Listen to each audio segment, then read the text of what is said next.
पूर्णिमा की एक शापित रात। सोचिए, एक ऐसी ट्रेन जो सिर्फ आधी रात के बाद ही दिखाई देती है और कहते हैं जो भी इसमें एक बार चढ़ गया ना, वो कभी वापस नहीं आता। तो चलिए आज आपको सुनाते हैं दिल्ली के छलावा की यही खौफनाक कहानी। ये चेतावनी, यही इस पूरी कहानी का दिल है। समझ लीजिए कि ये कोई मामूली सफर नहीं है, बल्कि एक ऐसा जाल है जिसमें अगर कोई फंस गया तो फिर कोई बच नहीं सकता। यही है छलावा ट्रेन की खौफनाक हकीकत। तो कहानी शुरू होती है 3 दोस्तों से, मायरा, विहान और अखिल। पूर्णिमा की वो शापित रात है और तीनों एक टैक्सी में स्टेशन की तरफ ऐसे भागे जा रहे हैं मानो किसी चीज से अपनी जान बचा रहे हों। मायरा की बेचैनी ना बस बढ़ती ही जा रही थी।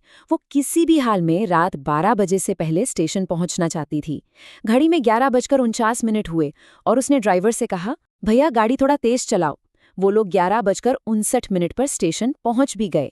हाथ में सिर्फ 1 मिनट था, लेकिन जैसे ही वो भागने को हुई, ठीक उसी वक्त उसकी घड़ी का अलार्म बज उठा। 12 बज चुके थे।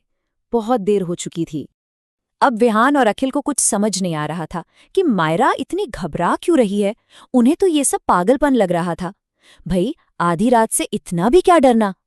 दोस्तों का यही सवाल था जिसने मायरा को वो खौफनाक वजह बताने पर मजबूर कर दिया। तब मायरा ने उन्हें बताया छलावा ट्रेन के बारे में, एक ऐसी मायावी ट्रेन जो सिर्फ और सिर्फ पूर्णिमा की रात को 12 बजे के बाद चंडीगढ़ स्टेशन पर आती है। और जानते हैं सबसे डरावनी बात क्या है? इस ट्रेन में जिंदा इंसान नहीं बल्कि सिर्फ लाशें सफर करती हैं। देखिए, जहां मायरा के लिए ये एक जानलेवा श्राप था, वहीं विहान और अखिल इसे बस एक पुरानी मजाकिया भूतिया कहानी समझकर उसका मजाक उड़ा रहे थे। उन्हें जरा भी अंदाजा नहीं था कि उनका यही यकीन ना करना उनकी किस्मत का फैसला लिखने वाला था। मायरा के लाख मना करने के बाद भी तीनों दोस्त उस सुनसान और भयानक स्टेशन के अंदर चले गए जहां असली खौफ उनका इंतजार कर रहा था। प्लेटफॉर्म पर एकदम मौत जैसा सन्नाटा था, जिसे अचानक एक ट्रेन के हॉर्न ने तोड़ा। घने कोयरे को चीरती हुई एक पुरानी लकड़ी की ट्रेन आकर रुकी, जिस पर कोई नाम नहीं था, बस एक मनहूस नंबर लिखा था, 13। ट्रेन का दरवाजा खुला और सामने एक बहुत ही अजीब सा दिखने वाला कंडक्टर खड़ा था, आंडूनाथ। उसने उनका स्वागत किया, लेकिन उसका स्वागत करने का तरीका, खासकर जिस तरह वो मायरा को घूर रहा था, पहली ही नजर में दिल में खौफ पैदा कर गया। जैसे ही तीनों दोस्त ट्रेन के अंदर चढ़े, पीछे से एक रहस्यमयी IIT बाबा ने आवाज लगाई और उन्हें फौरन ट्रेन से उतरने के लिए चिताया।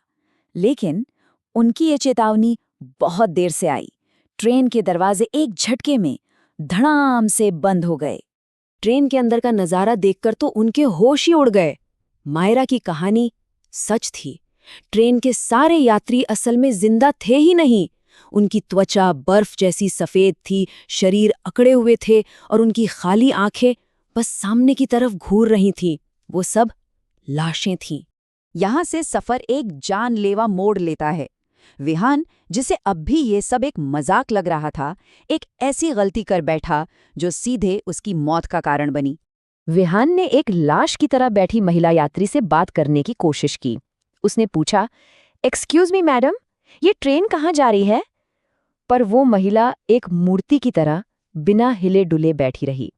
जब कोई जवाब नहीं मिला तो विहान ने धीरे से उस महिला के कंधे पर हाथ रख दिया और बस उसी पल 440 वोल्ट का एक झटका उसके पूरे शरीर में दौड़ गया।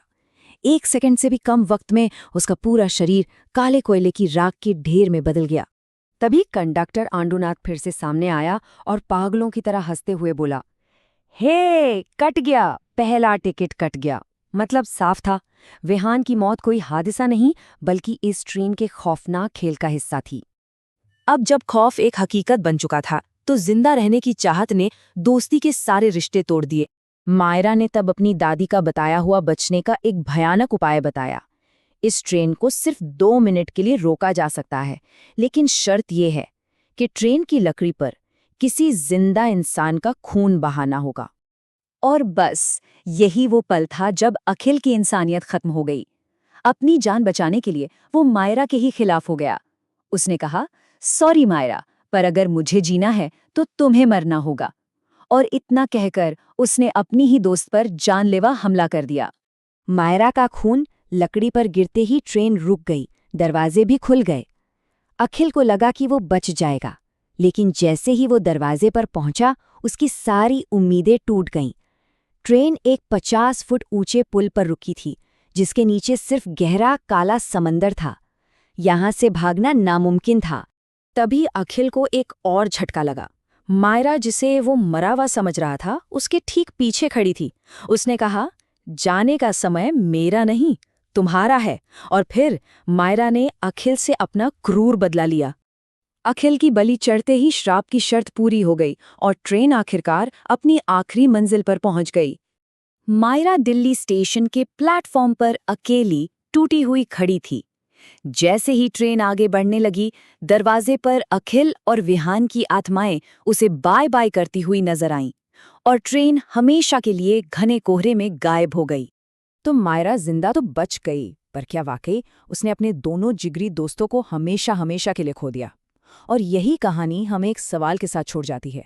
क्या उस ट्रेन से सच में कोई कभी बच पाता है? शरीर बच भी जाए तो क्या आत्मा उन यादों के बोझ से, उस खौफ से कभी आज़ाद हो पाती है?